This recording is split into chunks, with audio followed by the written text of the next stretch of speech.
Well, the Corazon Cinema and Cafe is the best way I can describe it is an art house. We encompass so many things here, from films to great food to, actually, I'll use the fun to go with the F words. We have a variety of events that go on, a lot of which I do with the community, such as the homeless awareness. We have where they can hold an event. Live Box, Lee Weaver performed, and they were able to take all the proceeds from that particular exhibit and do a little fundraising for themselves, as well as the alumni for the deaf. We did a similar situation. So I have a lot of community involvement, but I also have a business that helps support the community, which I felt we wanted to have here in the community. Okay. A local theater, something that we get so many people coming in from out of town saying, oh, we don't have this in our town. This is such a great little idea. As well as our locals here that can walk across the street and enjoy a great film or some food too. Well, yeah, I noticed that Corazon is a very giving business with the community. I've covered a couple of events here, which is something that you give from your heart to the community. But here's my question. For someone who opens a film house, okay, what's your relationship to film? My film goes way back to my childhood, where I grew up in a little town not too far away called Winter Park, and had the great experience of enjoying the Enzion Theater, which is one of the very well-known theaters nationally now as well. And as I was growing up, they played independent foreign films, cultured films, and I spent more time than none at this particular art house and really had a passion for it.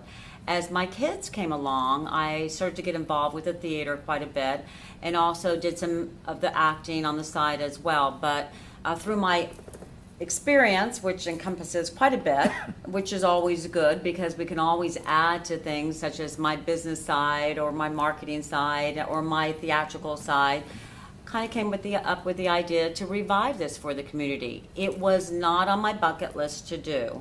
I use the word serendipity because it just happened, but it worked out beautifully.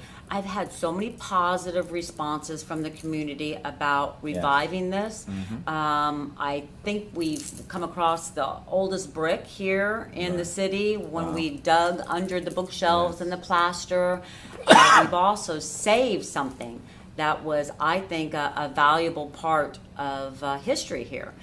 It started off as a stable and went through many owners, and it's still here, which is great. So I'm hoping that we can all continue to enjoy it. The business that was here before yours, it was time. I think it was at its last legs. Right. So you coming in here and refreshing this place, because this place looks wonderful. And I tell everyone who's watching this clip on FirstCoast.tv, come here. If you don't come to watch a film, come to have lunch, come to have a beer, a refreshment. It's right in the center of town. Right. It's not like you're driving in here. You're right in the center of town. And I do have free parking, by the way. I mean, all this parking is on the side of my building. If you come in for lunch or you come in for a movie, you know, you don't have to worry about paying for parking or anything of that nature. And then everything after 5 o'clock, both of the parking lots adjacent to this building open up. So we have tons of free parking around here. Well, I want to thank you for bringing something as unique as this.